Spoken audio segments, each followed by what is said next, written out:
Bagaimana kabar hari ini? Masih dalam keadaan sehat sukacita ya? Nah, anak-anak, hari ini kita masih belajar dari tematik yang 6A, subtema 1. Nah, apa saja itu contohnya? Yuk kita simak video berikut ini. Selamat menyaksikan. Baiklah, hari ini kita akan belajar bersama tentang materi tematik untuk kelas 6, tema 1, Selamatkan Makhluk Hidup, subtema 1, Tumbuhan Sahabatku, pembelajaran 1.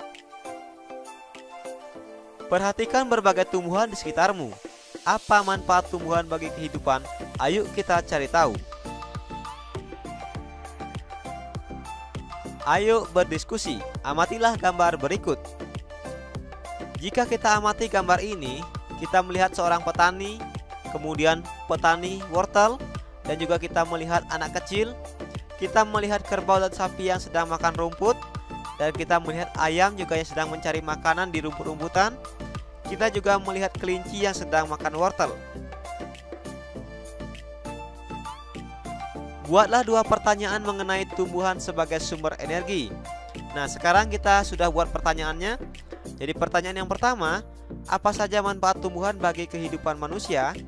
Tumbuhan bermanfaat sebagai bahan makanan, sebagai bahan obat, dan bahan bangunan, serta lain sebagainya. Kemudian pertanyaan yang kedua, bagaimana upaya kita dalam menjaga kelestarian tumbuhan yang bermanfaat sebagai sumber energi atau sebagai sumber kehidupan? Yaitu dengan cara merawat tumbuhan, tidak menebang pohon sembarangan, dan memanfaatkan tumbuhan dengan bijaksana. Ternyata, tumbuhan dimanfaatkan oleh manusia dan hewan sebagai bahan makanan. Tumbuhan juga dapat dimanfaatkan sebagai bahan obat, misalnya pada tanaman kunyit untuk membuat jamu. Jadi, tumbuhan merupakan sumber kehidupan bagi semua makhluk hidup. Ayo membaca. Nah, di sini ada teks tentang laporan hasil pengamatan Edo tentang perkembangbiakan jagung. Untuk teksnya silakan dibaca di buku paket.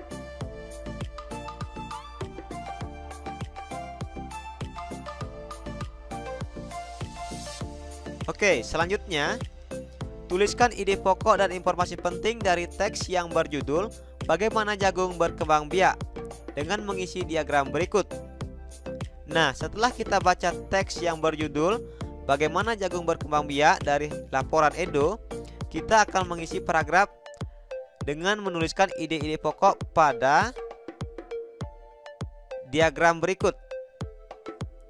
Nah, untuk diagram yang pertama, pada paragraf pertama kita dapat menuliskan ide pokoknya. Jagung merupakan salah satu tanaman penghasil karbohidrat yang dijadikan bahan makanan pokok di berbagai negara, salah satunya di Indonesia. Kemudian untuk paragraf kedua, pada diagram ini kita bisa menuliskan seorang petani jagung memulai pembiakan tanamannya dengan menanam biji jagung. Dengan kata lain, tanaman jagung berkembang biak dengan biji. Untuk diagram pada paragraf 3, kita bisa menulis bunga jagung memiliki helai-helai rambut halus pada bagian ujungnya dan terdapat tepung sari yang berperan penting dalam proses terjadinya pembuahan ketika serbuk sari itu jatuh di kepala putik. Untuk diagram pada paragraf 4, kita bisa menulis bagian jagung yang dimanfaatkan untuk dimakan oleh manusia adalah buah jagung yang berupa biji.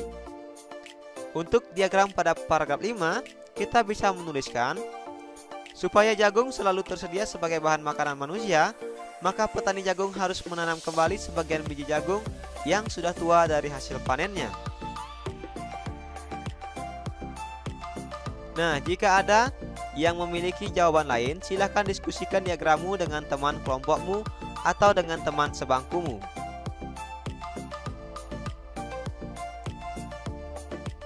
Ayo mengamati. Nah, di sini disajikan tentang gambar bagian-bagian bunga.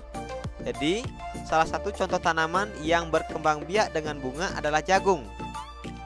Nah, perkembangan Perkembangbiakan ini dinamakan dengan perkembangbiakan generatif. Apa itu perkembangbiakan generatif? Di sini ada penjelasannya bahwa perkembangbiakan generatif yaitu perkembangbiakan secara kawin terjadi melalui proses penyerbukan dan pembuahan. Nah, untuk yang lainnya silakan dibaca di buku paketnya.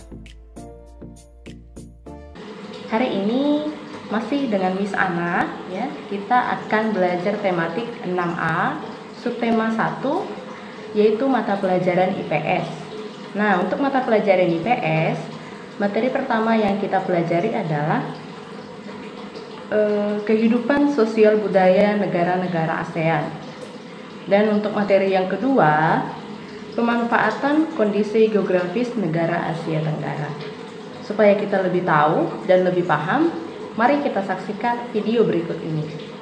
Nah, di sini juga ada tentang ASEAN. Ada 10 negara-negara ASEAN.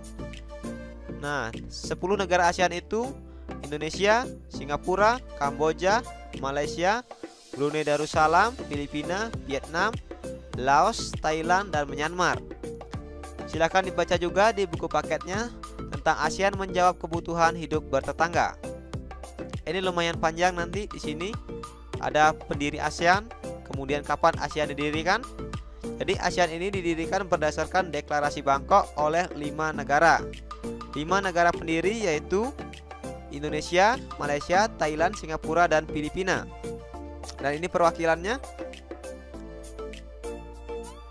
Tokoh dari ASEAN untuk Adam Malik yaitu dari Indonesia, Tun Abdul Razak dari Malaysia, kemudian Tanat Koman dari Thailand, Seth S. Rajaratnam dari Singapura, dan Narcisco Ramos dari Filipina. Nah, ini adalah perwakilan yang sebagai 5 negara pendiri ASEAN berdasarkan Deklarasi Bangkok. Jadi Deklarasi Bangkok ini pada tanggal 8 Agustus 1967.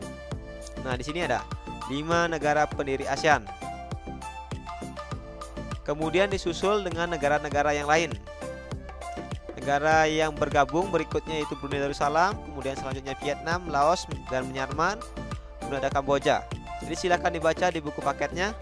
Dan di sini juga ada kehidupan sosial masing-masing budaya ASEAN dari masing-masing negara-negara yang tergabung dalam ASEAN. Nanti silakan dibaca-baca dalam buku paketnya.